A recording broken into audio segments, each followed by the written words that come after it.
Oops. Turn that off. Again, thank you so much for coming to this. The motivation for this is I've been doing some work with Grow for several years now, and I think I recognize some faces about the previous workshops we've done. But in keeping with what's going on with the recent cyclone in Hawke's Bay, where I live, I'm in Napier right now, and looking around, we thought it would be a good idea to go over some real basic principles about how resilience works, and maybe, just think about some skills we can use quickly. I'm not going to go into a lot of depth. It's more behavioral than anything else that we know can help people, either help ourselves or help people we live with. In looking at, I'm not really sure. I don't know where you're from, but for those of us in Hawke's Bay, hopefully the damage hasn't been too great. I don't know anybody, myself included, who doesn't know people who are incredibly lucky, which is me. I've been incredibly lucky. We've had very little damage. Yet I have some friends, we spent the last 2 days digging them out, just, astronomical. So it brings, urgency to this whole idea of bouncing back. I have a couple slides we're going to use. As Fiona said, if you have some questions, but I'm not going to go into a lot of depth. This is more a kind of a skill-based, quick choice of some things that we know that we can do that helps make it a little bit easier. I want to start with this with, kind of reinforcing the bleeding obvious. If things weren't a challenge, we wouldn't need to be resilient. So I'm not in any way implying that whatever anybody's going through should be easy. Of course it isn't easy. That's why we do this. So what we're looking at is some skills we can use when we're in difficult situations. And I'll talk just a bit about my background. We'll open this up and we'll kind of go from there.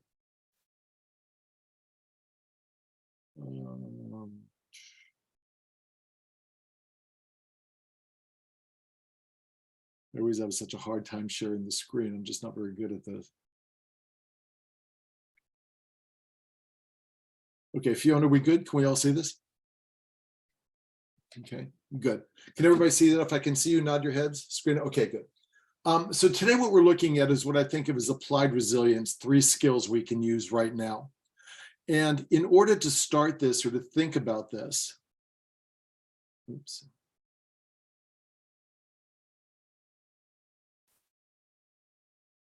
Okay, we're going to look at some basic fundamentals. One of the things we know is whether we're individuals or groups. And when I think of groups, I think of families, I think of teams, I think of organizations, I think of communities.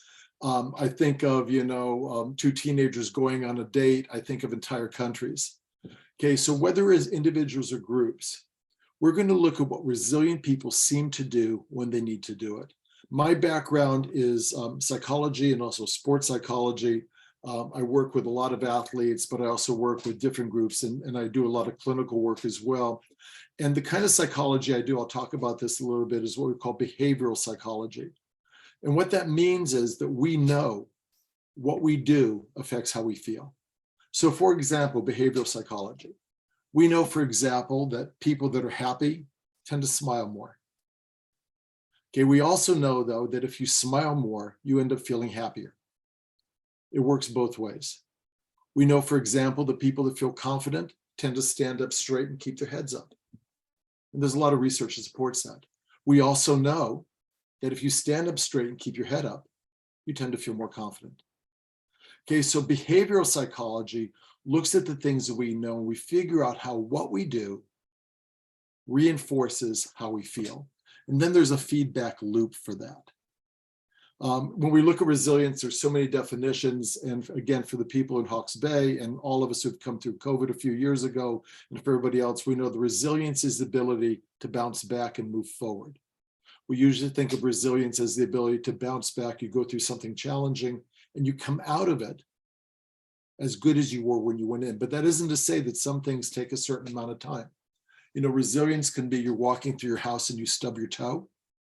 You feel better in about 30 seconds. Okay, resilience also is, you're walking across the street and you get hit by a car and you break your leg. It may take you 6 months. Okay, you lose something you like, there's sadness, but resilience you forget about in a while. You lose somebody you love, it may take a very, very long time. So it doesn't imply that, some things are easier to get over than others. But we are looking at the fact that some people do certain things, think certain ways, act certain ways that allow them to bounce back. And some people just have a harder time. Again, my reference point is behavioral psychology. What we do affects how we feel. So some fundamentals. When we go through difficult times and we're the most challenged, we have what we call anxiety emotions or stress emotions. And the two primary stress emotions we have are anger and fear. Now, I talk about these not in kind of an abstract sort of way. I'm interested in these two emotions and how they affect us. So something happens. When we're angry, and all of you can think about this, when we're angry, we tend to focus on the past. If any of you right now, and it's too big a group to break into groups, but if any of you right now were to think about something that makes you angry, if you could take a moment to think about it long enough to actually get angry, I guarantee you what you're focused on is something that made you angry, something in the past, something you're getting over, something you're resolving, something you have to figure out how to do. We know, for example, that if you stay angry long enough and don't do anything about it and don't get over it, okay, we end up with depression. Okay, psychiatrists, psychologists tell you that depression is anger turned inward. It's an unresolved something that I can't get over and just sits in me. So frequently when we're depressed, we tend to ruminate a lot. For the cyclone that's happened right now, a lot of us can't, and justifiably so, there's nothing wrong with this. This is absolutely normal. Can't get over how they felt when the water came through. Can't get over how they felt when the doors crashed open. Can't get over how they felt when the roof lost. Can't get over how they felt when the meds slipped through. So anger keeps us there, raises our stress level. The other emotion is fear. Okay? And if you think about something that makes you afraid or worried, it is impossible to feel fear or have fear without being focused on the future. Okay? Perpetual fear, perpetual future focus turns out as anxiety, right? So we know that when something happens, the things that give us the most stress is either I'm obsessed and focused and trying to come to terms and trying to justify the past, or I'm worried about the future. Again, absolutely normal, an aspect of process, an aspect of survival. But if I stay focused on the past long enough or focus on the future long enough, it becomes impossible for me to do something that allows me to feel functional. So it turns out the place where we're the most comfortable, the most functional, the most resilient is if we can focus on the present. And people who are resilient, even in difficult situations, are able to do things that allow them to focus on the present, that allow them to feel like they're making a difference. They feel like having an impact. They have some control over their destiny. The most effective resilience models look at four things. And as I said earlier, I work with athletes, I work with business people, I work with kids, I work with as many different kinds of groups as possible. And I know that when we think in terms of psychology, when we think in terms of motivation, there's only four things we have any control over. Okay, we have some control, or they control us over our thoughts. We have control over our actions, what we do. We have control over how we interact with people. We have control over our emotions. And we know clearly that our thoughts impact our actions. Our actions impact our emotions impact our relationships. And all those things go back and forth. The question is whether we can use our thoughts in a way that's useful or negative, whether we could do things that are helpful for us or negative, whether we can control our emotions enough or generate the type of emotion we need to have an effect, and whether we can interact with people in a way that's positive or negative. So these four things are kind of the cusp of what determines whether we're resilient or whether we're not. Tonight, we have a short period of time, and I did this on purpose. We're going to look at what we call of two cognitive strategies and one behavioral construct. Okay, it turns out, there's a lot of research about this, the people who are resilient think about things differently than people who are not resilient. People who are resilient process problems, look at stress, look at things they need to do, literally in a way that's different. But my feeling, again, from the type of psychology I do, is if people who are resilient think about it this way, maybe I can start trying to think about it in those ways, which will in turn make me more resilient. Again, the example I used, people who are happy tend to smile more. Again, turns out if you smile more, you end up happier. I mean, all of you can do that right now. I mean, it's silly, but nobody can see it. There's too many people on camera. If you just sit here for a minute and just smile, go ahead and smile. Just think about something and smile. For that moment, even though it's artificial, you're happier than you were 5 seconds ago. Just a little bit. Behavioral psychology is a wonderful thing. So today, mainly we look at what do resilient people do? How do they think about their problems that allow them to be more resilient? Okay, this should be easy right now, especially if you're in the Bay where we are. If you can think about 2 actual challenges you're facing, and if you have some paper, just jot those down. So 2 situations, 2 challenges, maybe it's just one that you're having a hard time with that you wish were easier for you. It can be relationships, can be problems, can be logistics, just 2 things.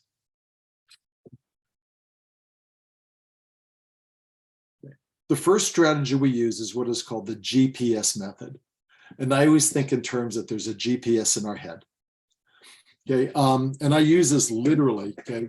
All of us have a GPS. And normally when we have a smaller group, I talk about this. If you think about a GPS, okay, the way it works. So I'm in Napier right now. If I want to go visit my son in Wellington, I put Wellington in, okay, map comes up, right? So I know where I am. I know where Wellington is. And the question I always ask with these things, and you have to answer for yourself, once I turn the GPS on, what does the GPS tell me? So think about that. Literally, what does the GPS tell me? Go ahead and write it down. What does the GPS tell you? Now, a lot of you have come up with a lot of answers, but literally, and some of you would be surprised, a few of you got this, but usually not that many, which is fine. What the GPS literally tells you is what to do next. That is tremendously important. The GPS literally tells you what to do next. Turns out the people who are resilient tend to think in those terms. When something horrendous happens, something bad, something disappointing, something you're worried about, everybody initially, and this is kind of a simplification of it, but everybody goes, oh my gosh, oh no. Everybody. Okay, the floods happen, oh my gosh, oh no. Okay, someone gets lost. We all do that. The difference between people who are resilient, people not resilient, is how long they stay there and how long it takes them to change to something else, right? The GPS. What should I do now? Turns out the people who are able to ask themselves, oh no, what should I do now? Are more resilient than people who don't. And for a variety of reasons. If you ask yourself, what do I need to do? That question itself implies optimism. What do I need to do? Okay, and we know the resilient people, if they ask themselves, what do I need to do? And they don't know what to do, their answer is, I need to ask for help. Right there, we develop connection. So a GPS continually triangulates to hit your goal. Okay, and so I believe one of the first skills we can use for this, okay, is literally asking myself in a situation where I'm overwhelmed, where I'm depressed, where things are difficult, what do I need to do now? But we want to pay attention, especially in times when we're overwhelmed. The most important goals may be small. Remember I talked about earlier, thoughts, actions, emotions, behavior, relationships. In the middle of a terrible situation, the most important goal is I need to catch my breath. I need to talk to someone I love. I need to relax a little bit. Okay, sometimes if we're so obsessed with solving the big problem that we can't, we lose sight of the small things. So GPS point number 1, again, we need to figure out how to get from where we are to where we want to be. People who are not resilient tend to be overwhelmed, and this is a natural response. People who are resilient tend to ask themselves literally, what's the most important thing I could do now? But along with that, people who are resilient spend some time thinking about literally, what do I need to do now? If I've lost everything in a flood, maybe the most important thing I need to do now is to make sure my family's safe. Maybe the most important thing I need to do now is to try to get someplace or call someone where I can be dry. So that skill becomes very important. And we see that skill everywhere. We see that with emergency responders. We see that in emergency rooms. We see it in hospitals. We see it on the sports field. People are able to ask themselves, what do I need to do now? As opposed to just saying, oh no, oh no, oh no. Tend to be a little bit more resilient. That's one goal. The second method we look at is what we call values to action. And some of us may want to play with this or try this. Values to action basically, again, is a behavioral way, a cognitive way to let you decide who you want to be. Okay. So again, when we're overwhelmed, and everybody, whether they think about it or not, has values. I mean, what do we value? I may value kindness. I may value discipline. I may value friendliness. I may value security. So values to action allow us to decide who we want to be. And so everything in every group claims values. The secret is turning the values into traits and turning the traits into actions. Okay, so in a difficult situation, especially when we're overwhelmed, there's kind of three questions we can ask ourselves. First of all, we can ask ourselves, if we have time, what kind of person do we want to be? I was just talking to a friend of mine who really had a hard time in the storm. And he has 3 young kids, and his mother lives with them, and she's quite senior now. And we were just talking, and he goes, I knew I need to be strong. So he did this without thinking about it. Or you can ask yourself, what kind of person do you need to be now? Then you ask yourself, what would that person do? And then you do that. My friend talked about this. I mean, he goes, yeah, the kids were scared. I just knew I needed to be strong. So we all got together, we all hugged each other, and we talked about what the plan is. And they asked me if we were going to be okay. And I promised them, yeah, we're going to be okay. So that becomes interesting. That becomes kind of a second skill set. People who are resilient in one way or another tend to literally ask themselves, what kind of person do I want to be? Or they tend to literally ask themselves, okay, what kind of person do I need to be now? Then the difference again between resilience and non-resilience is a lot of people say things like, oh, I wish I was more confident. But then they reinforce it, but I'm not. People who are resilient say, well, what kind of person do I need to be now? And then they ask themselves, if I was that kind of person, what would I do? And then they do that. Okay, that becomes a behavioral intervention. The big thing we know about people who are resilient is they have these thoughts, either GPS, what should I do next? Or what kind of person do I need to do now? And then they actually do the behavior that they're thinking about, whether or not they feel good about it or not, whether or not they feel like they're able to do it. It isn't that they con themselves, but they don't wait to feel that. They think about, what should I do? What would I do? They do that. And again, that tends to help them. The final thing we know is that people who are resilient are very good at figuring out, okay, that they can't do it all at once, right? So someone using, what kind of person do I need to be now? And they might say, well, I just need to be calmer. Then they say, if I was calmer, what would I do? Well, maybe if I was calmer, what I would do is start cleaning up the house, or start talking to my children, okay, or start organizing something, or just take a moment to sit down and hold hands with someone I'm with, or talk to somebody who's having a harder time than I am and expressing my emotions to them. One of the things that overwhelms us, especially in overwhelming situation, is we tend to try to do everything all at once. But we know that we're able to make some choices. So again, today's session is about the easiest one. It's about cognitive strategies. People who are resilient tend to focus on their thoughts, literally asking, what's the most important thing I could do now? Okay, and that helps us, especially in the middle of chaos, in the middle of when things are overwhelming. It allows us to figure out the one thing that might be the most useful right now. It may not be the biggest thing, but it might be the most useful. It allows us to regain our self-control and regain a positive view of ourselves. What kind of person do I need to be? Well, I need to be nicer. If I was nicer, what would I do? Well, I might go next door and help my neighbor. And that allows us some kind of settling.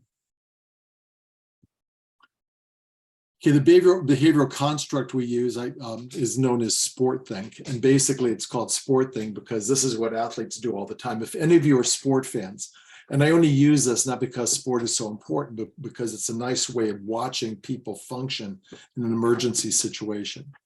It's not a serious emergency, but when you step out in the field or step out on the court or you're going to play something, you've decided, I want to try to do my best. With sport think, okay, we see the same thing. We see that most people who perform well in a crisis, perform well when they're overwhelmed, they pick one of these four things to focus on. They don't try to do it all at once. Okay, if they're overwhelmed, they think of what is one thing I can do? What is one action that will have a positive effect? Some other people think about, well, I need to take a deep breath. I need to relax. I need to calm myself a little bit before I go forward. And they do that. A lot of people find security and support and love and comfort with people. And they realize in a stressful situation, I need to reach out to somebody and have a conversation. So they do that. Or they think in terms of what we've been talking about, cognitive strategy. Literally, what is the most important thing I could do now? And then they do that. And what we find is that people who are resilient are good at breaking it down so they're not overwhelmed, especially in an overwhelming situation. And that of course, is the challenge. Can we be focused, be productive, be positive, be useful in a situation that's overwhelming? And frequently that has to do with not looking at everything, but looking at specifics, looking at one thing. Okay, let me go through this again real quick, and then I think we have some time for comments. I just want to hit some key points. Again, when we tend to be focused on our anger, we're focused on the past, which means we can't concentrate on the present. When we tend to be focused on our fear, we're focused on the future, which means we can't concentrate on the present. If we're able to concentrate on the present, what can I do now? That tends to reduce our anger. That tends to reduce our fear. Okay, so that becomes useful. In times like this, just not silly stuff, but simple stuff, a little exercise helps. We know that. Okay, even if you're just doing squats in your living room. Okay, because once you're out of wind, and once you're tired, and once you're physically stressed, you tend to focus on the present. So we know those are the emotions that tend to take us and run with us. We know that our thoughts or our actions or our feelings or our relationships either work for us or against us. So we want to try to do something, and as we come back to pick one of these things and use it in a way that's productive. Okay, we know one cognitive strategy is what's called the GPS method, right? Simple, like your GPS does. But again, the reason I like this, if we work with this a little bit more, we all know that you have a GPS. Okay, the first thing it says is go to the corner and turn left. Right? I put Wellington in here. It doesn't say, oh no, it's a long way. It literally says go to the corner and turn left. More importantly, people are resilient or patient with themselves. If I go to the corner and turn right, the GPS does not call me an idiot, turn off and say, I'm not going to work with you anymore. It just tells me go to the next corner and turn left. If I miss that one, it says go to the next corner and make a U-turn. One of the things we know is that resilient people are very kind to themselves and very patient with their own errors. Okay, they're neutral about that. So if I'm doing the best I can and I make a mistake or I don't do the best I can, people who are resilient don't beat themselves over the head. They just go back, okay, what's the most important thing I could do now? And they do that. Very similar to how your GPS works. The other idea is values to action. Turns out again that people who are resilient have a view of themselves and have a view of how they want them to be. Simple example of behavioral psychology. Okay, and again, it goes to sport. Okay, but all of us, have at one time, some of us a lot undoubtedly watch rugby. We've seen the All Blacks come out. We see them all do the haka. The haka is an example of values to action. I think it must be impossible to do the haka without feeling stronger, without feeling more energized. Okay, it's impossible to do the haka without feeling closer to the person next to you. So they ask themselves, what kind of team do I want to be? And then they come out and do something that demonstrates that value. We're strong, we're aggressive, we're connected to each other, we're a team. And that gives them strength. So again, asking ourselves the question, what kind of person do I need to be now? And identifying it. You know, I need to be braver. I'm scared, but I need to be braver. And saying to yourself, okay, let's forget how I feel. But if I was braver, what would I do? And then doing that helps you have an effect that reinforces positive feelings, helps you be more resilient, helps you feel better about yourself. Again, none of this is easy, okay? It's simple, but it's not easy. But we know that people who are resilient do these things.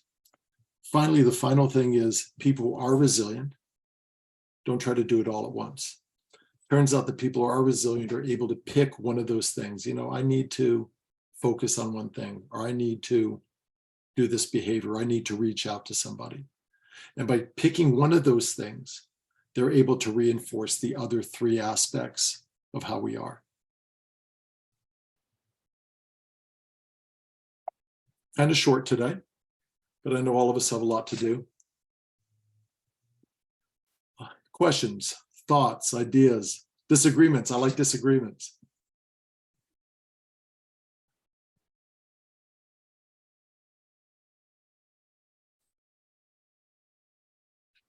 Okay. Oh, there we all are.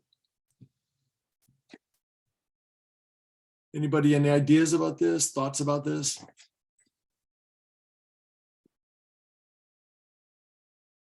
Megan's got her hand up. Do you want to pop your speaker on, Megan, and shout out? Sure. I just want to say thank you. I didn't know I was a resilient person specifically until you described my thought patterns. Megan, that's fabulous. I was going to say that. I forgot because I'm concerned with only 30 minutes. Most of us do this, some more than others. One of the comments I get, and Megan, I appreciate that so much, is most of us do this. This is a productive way of being. Okay, but that's fabulous. And knowing that and recognizing that often helps. Thank you very much. That's a great comment. Thank you. It's quite cool because I recently had it confirmed that I'm autistic, which explains so much growing up. But it was nice to have that actually, even though your brain's weird, well, you still have a very good brain thought process. So that was really cool.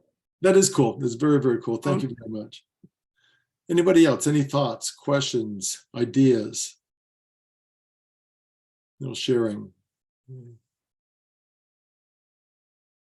Okay, I'm good. I appreciate it very much. We're going to post this. We will, if yeah. anybody wants to. We're doing two more of these, just the same thing.